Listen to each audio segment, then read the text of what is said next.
Komisi Pemberantasan Korupsi KPK menyatakan akan segera mengirimkan surat panggilan kedua bagi Gubernur Papua Lukas NMB.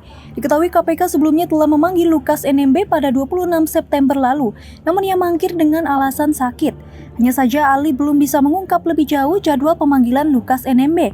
Ali sebatas menekankan agar Lukas NMB bersikap kooperatif di pemanggilan kedua nantinya. Di sisi lain, terkait permohonan berobat ke Singapura yang dilayangkan pihak Lukas NMB, KPK menginginkan Lukas terlebih dulu datang ke Gedung Merah Putih KPK Jakarta, supaya nantinya KPK bisa menilai apakah Lukas NMB bisa berobat ke Singapura. Penilaian ini, kata Ali, akan melibatkan pengurus besar Ikatan Dokter Indonesia atau PBID. KPK menjerat Lukas NMB dalam kasus dugaan suap dan gratifikasi terkait pekerjaan atau proyek yang bersumber dari APBD Provinsi Papua. Hanya saja KPK sendiri belum mengumumkan secara resmi soal status tersangka Lukas NMB. Namun diduga Lukas menerima gratifikasi senilai 1 miliar rupiah.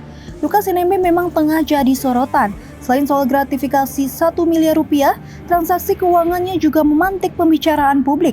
Pusat Pelaporan dan Analisis Transaksi atau PPATK menemukan sejumlah transaksi mencurigakan dari rekening Lukas NMB, dari pembelian perhiasan mahal hingga setoran ke kasino mencapai 560 miliar rupiah.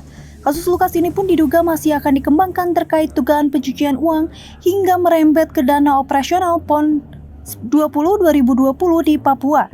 Kendati demikian, pihak kuasa hukum Lukas menyangkal kasus-kasus tersebut, termasuk memprotes penetapan tersangka oleh KPK. Terkait dengan kegiatan penyidikan dugaan korupsi dengan tersangka LE selaku Gubernur Papua, setelah memastikan bahwa pada tanggal 26 September 2022 yang lalu tersangka tidak hadir memenuhi panggilan tim penyidik KPK, tentu berikutnya kami mengagendakan untuk melakukan pemanggilan yang kedua sebagai tersangka yang waktu dan tempatnya akan kami sampaikan lebih lanjut.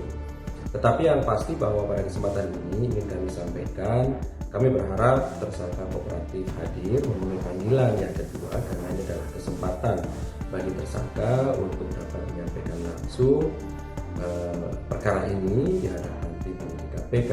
Adapun mengenai kesehatannya tentu kami pertimbangkan setelah kemudian tersangka hadir di Jakarta dan kemudian dilakukan pemeriksaan oleh tim medis independen tentunya, di mana KPK telah lama juga bekerja sama dengan pengurus besar Ikatan Dokter Indonesia untuk melakukan asesmen terhadap saksi maupun tersangka yang dipanggil oleh KPK tetapi tidak hadir karena alasan sakit.